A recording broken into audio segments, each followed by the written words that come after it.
Kamusta mga kajobos at welcome back muli sa aking munting YouTube channel.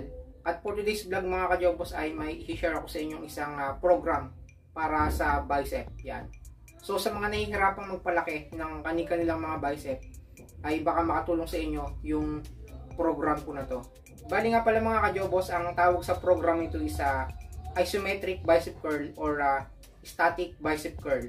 So madali ang vlog lang to mga kajobos. So kung may mga dumbbell kayo dyan ay ilabas nyo na at sabay-sabay tayo. At make sure na nakapag-warm up na kayo para makiwas tayo sa injury. So tara na mga kajobos at mag-start na tayo.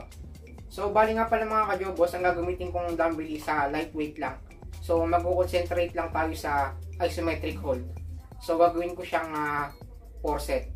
So tara na, let's go.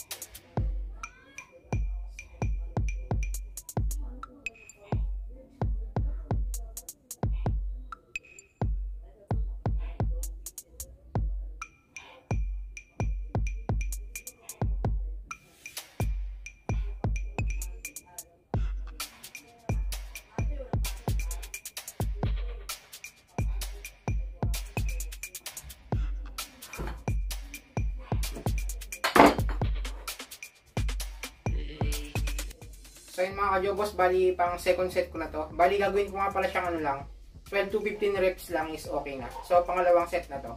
So let's go.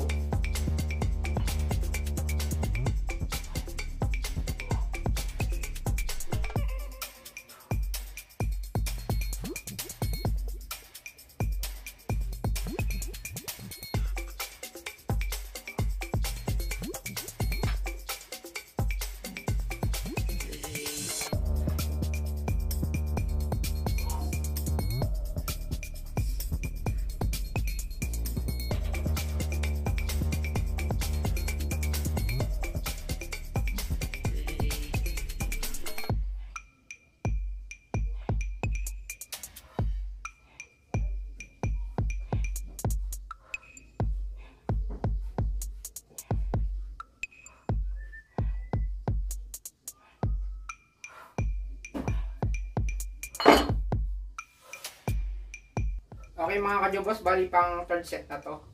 At ganoon pa rin, 12 repetition lang tayo. So, napaka-effective mga kajobos ng ganitong exercise para sa mga bicep. At huwag nyo rin kalimutang isama to sa inyong mga program. So, tara na, third set.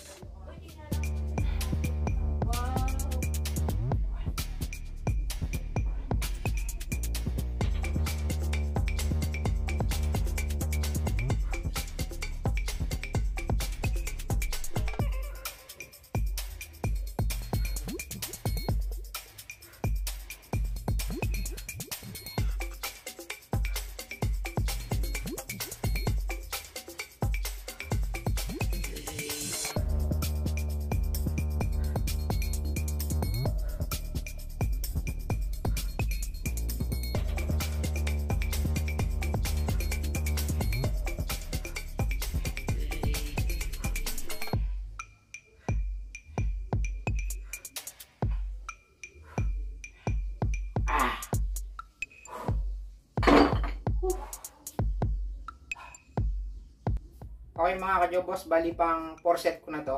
At bali, tip ko nga lang pala sa exercise na to is talagang titiisin mo dapat yung sakit nung pag-hold ng dumbbell.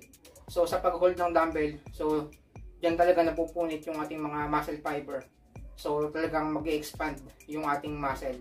So tara na mga kajobos at pang 4 set na to.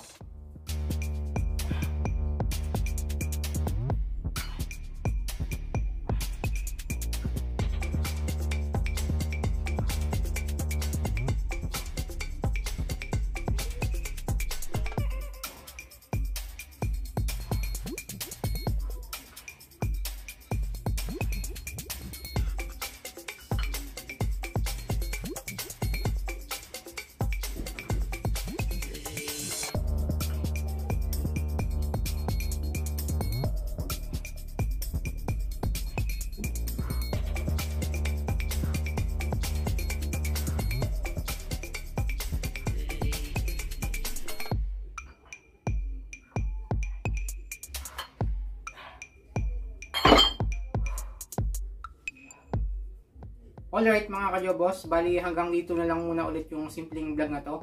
At sana may nakuha kayong konting kaalaman at technique sa ginawa kong video.